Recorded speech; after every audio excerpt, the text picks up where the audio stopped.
we're moving on to problem 17 from the Amc 10B from 2019. A red ball and a green ball are randomly and independently tossed into bins numbered with positive integers so that for each ball, the probability that it is tossed into bin K is 2 to the power of negative K for K equals 1, 2, 3, all the way to infinity. What is the probability that the red ball is tossed into a higher numbered bin than the green ball? So, 2 to the power of negative K. This might be really hard to visualize, but basically, you don't want to count all these numbers because the bin's going to infinity.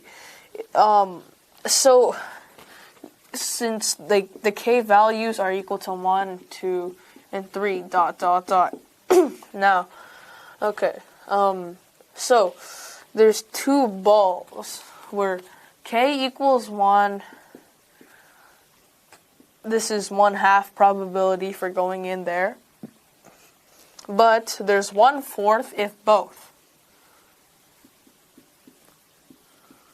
And K equals 2.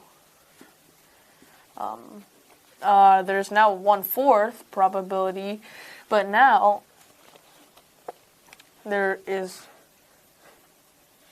so there's 1/4, and now this is 1/4 squared, 1 over 16 for both.